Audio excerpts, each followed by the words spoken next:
name is 𝐀𝐰𝐚𝐫𝐬. I'm the leader of product marketing for Pega's Customer Decision Hub.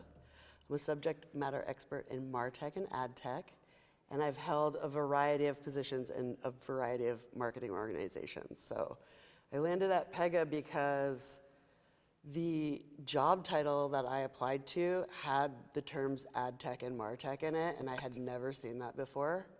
And I was like, this job was meant for me. And you got it. So it must I did get it. I did get it. And I'm glad it's working out as well. Yeah, Pega, my colleagues are so amazing. I love working here. I hear that a lot. I hear that a lot. Yeah. So let's jump into the topic here. Yeah. Marketing is complicated for some people. Yes, most. And then you put AI, and then you put Agentics in, and you layer that on top. And then it's more frightening for people. Yeah. So bring it down to a level that I can understand. Bring it home. Decomplicate it and take away some of the fear. Yeah, sure. I mean, I think there's fear on a couple of levels, right? There's the fear around uncertainty with what AI is capable of, and then there's the fear that marketers have of it replacing them. And I think that if we think about AI as a collaboration partner versus a replacement for marketers, that's more how it's being used in marketing organizations, and that's how it should be used, right? It shouldn't be a replacement for a marketer, so to speak. I mean, I'm sure there's roles that it may, usurp eventually, but I would say, it's more of a collaboration tool, right, that we have going. And then the fear around AI, I understand that because, I'm in the industry and sometimes I feel afraid when we hear what it's capable of, like you heard Rob's keynote.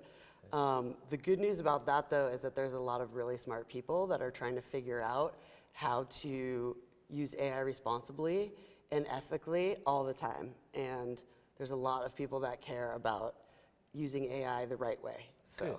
Good. As do we as well. Yes, yeah. This is the oddity. I actually don't mind AI replacing lots of things that I do. Sure. Because when I sit here and say, do I really want to be doing the exact same things in the exact same way in 5 years' time? Heck no. Heck no. So I'm actually happy, and I have friends of mine who are in marketing. They feel the same thing, because there's so much of it could be automated, digitized, and everything else to free them up to do the stuff that is really significant and really, really turns the dial. One of the things we talk about, and we've heard at the conference here, is one-to-one marketing and how AI is making that possible. Yes. And Gen AI, what does that even mean, and what are companies doing? Do we have any examples of hero companies here today that are really using AI to make things sing? Yeah, so one-to-one marketing and customer engagement is exactly what it sounds like. It's being able to scale personalization to people individually, and AI makes that possible. So, we have various stages that marketers are in. We have traditional marketers that are still doing campaigns, all the way up to folks who are using self-optimizing AI in their marketing programs. And it's really about being able to ingest data signals in real time and then tailoring that interaction based on the signals that you just got. So, for example, if I use a lot of examples that I've experienced. My banking app, I live in Seattle, and once I drive over the border into Portland, Oregon, my banking app pops up a notification that, hey, you can use your banking app on public transit in Portland, which that tells me that they know me because I use public transit a lot in Seattle. So they have a lot of first-party data, and they're activating it in the right way. Yeah. And that's what we're trying to achieve. I like that. That feels more like triggers as opposed to using traditional AI that puts people into a bucket and then sends them messages, because that isn't personal or doesn't feel personal. No, that's more segmented, I would say, for sure. Okay. How do we get, because if we're saying that we're going to get the AI to augment people in marketing, how do we get it to augment and not replace? So in other words, how do we get employees in banks, in whatever company at all, to actually understand their role, their position, how they should use the AI to actually enhance the service? Because AI is one thing, data is another, but unless you actually operationalize it and make it work for the customer, then it's just data. Yeah, and I think also two levels there, right? There's the way that brands use AI to talk to their own customers, and then there's using AI inside your own marketing department to make your job easier, right? So I feel like the connection point there is essentially it's a slow drip of making your employees understand what AI can do for them. We do a really good job of that at Pega. We have workshops, and our marketing team tries to educate all of us on how to use the tools that are available to us. And I think as it relates to deploying AI in your customer engagement programs, I always say you don't have to rip and replace. It can be like a crawl, walk, run moment, right? We're not, there's an adoption curve. You're not just going to wake up one day and be able to use AI in the exact way it's intended and have your models working amazingly instantly. It's a learning curve. So the marketing's not real. It's not real. Yeah. It's, we're all clients are at different stages of maturity in many areas, and marketing is one of those areas for sure. So how do we put empathy into the actual communication if a machine is deciding the campaigns, if a machine is triggering? Where does it feel human? Where's that empathy in those communications that we would want to see or feel? Yeah, I think it comes down to contextual data, right? So if I'm in an area that's impacted by wildfires, say, maybe that's not a great time during the wildfire to try to sell me a credit card. So it's thinking about, using maybe location data to understand, okay, let's not talk to this person right now. Or let's say, hey, are you separated from your wallet? Did you know you can use your app to access the ATM if you need cash? I've seen banks actually put hurricane messaging up and saying, here are the shelters and the centers and the Red Cross areas where you can access that. So if you still have a working phone and you log into the mobile app, that's the message that you're going to get. See, that's useful. Yes. Now, do I want a relationship with my bank? I don't really. Yeah. But do I want a bank that's purposeful, that's using AI and generative AI and agentics to deliver value to me in a moment that matters to me? Absolutely. That would get my loyalty. And noticed in the market a little while ago, we started hearing a lot of conversation around third-party cookies being phased out and going away. So how are businesses actually going to get hold of the information and the context and everything else that they need without third-party cookies going to be available? Yeah, I think it's a way of thinking about first-party data and how we can expand that definition. So if you think about zero-party data, that's essentially consented data that the customer gives you. That's not related to them being logged on, so to speak. So that's a form of first-party data. We call it zero-party data. But I always talk about Brooks Running. They're not a client of ours. But when you go to their website, they just ask you 4 questions about the way that you run. And that gives them contextual information that they wouldn't have otherwise about you, so that if you decide then to log in at that moment or create an account, they already know a little bit about you in a way that is not what we would say creepy, right? Marketing term. Yes. And third-party cookies, in that world, it was more, oh my God, that ad is following me around everywhere that I go. I maybe already bought that product. There's no closed loop with third-party cookies, so you could be potentially like stalked by an ad. Yeah, which it often felt like, and then that lost the trust, that lost the empathy, and that was using AI or scale communications in a way that really didn't feel in service of the customer. Yes. It felt in service of the brand, in service of the business, not in service of me. Right, and I think too, what you'll hear a lot of our clients talk about, or what you may have at the conference, is the value of transparency. So we weren't very transparent about how we were using third-party cookies. And it was not, in most cases, very nefarious. We're trying to help you buy products and shop. And we just obfuscated that from the consumer, and to the point where it became a problem, and here we are. Yeah, which felt more like marketed at as opposed to marketed for, which was never an attractive moment.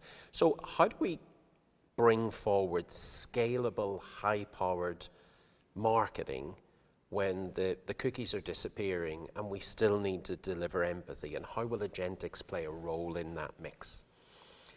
Yeah, I think if you think about the operations of marketing, Agentic is going to help with that a lot, right? So I was talking to someone yesterday about, I know that brands are creating creative centers within their organization where an agent, you might upload your brand guidelines and the agent then can, check to make sure that your creatives are all on brand. They're creating maybe predictors out of data and the agent to funnel into the whole life cycle of their marketing. I think that, for outbound marketers, what they're sometimes missing is that link to, what's happening on the inbound channel. And if you can use your data from inbound to power agents, say on outbound, that's going to make customer experiences way better because it's a more informed interaction. Yeah, so you have the full picture there, not half of the picture.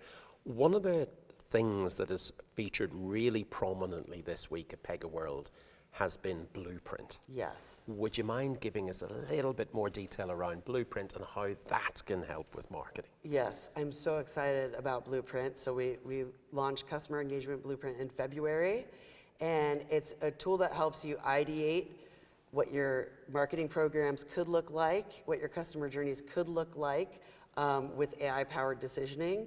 And it helps folks who maybe are traditional marketers move into the next phase of their marketing.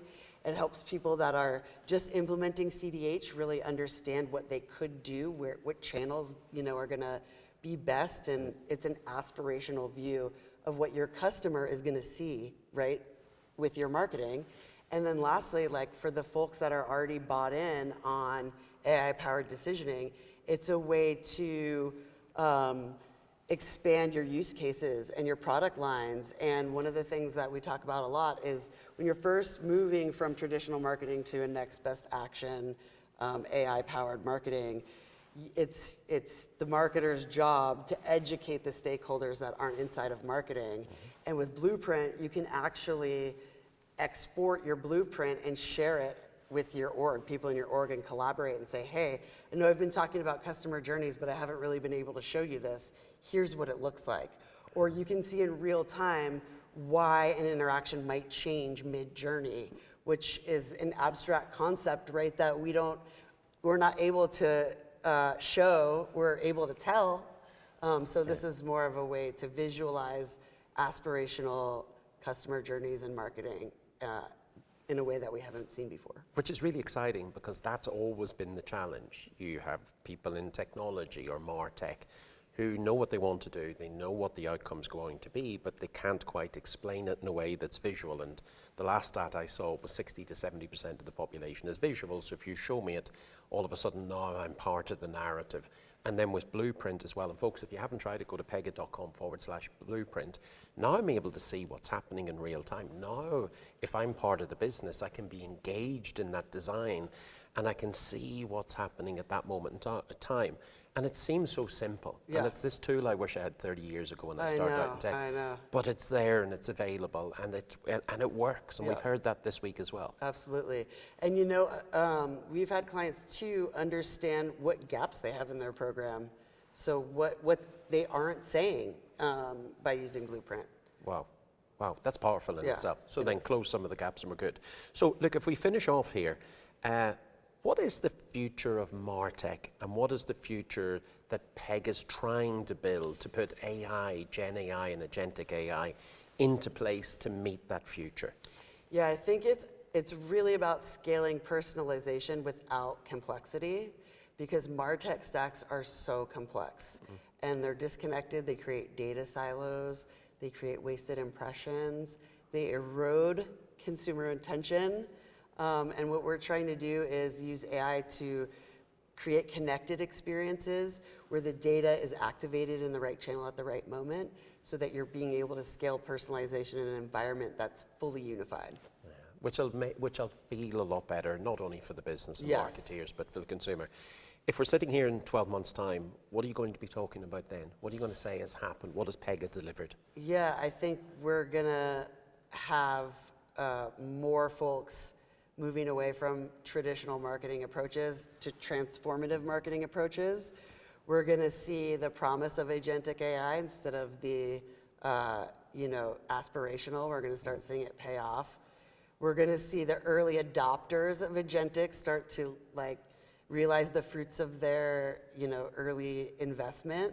So the next 12 months are going to be very, very interesting for sure. Okay, so we've got Tara's predictions there. We will come back in 12 months' time. Yes. We'll hold you accountable for I every love single it. one of those, and we'll see what happens. But Can't wait. I wish you every success. Thank you. I tend to be right most of the time, so.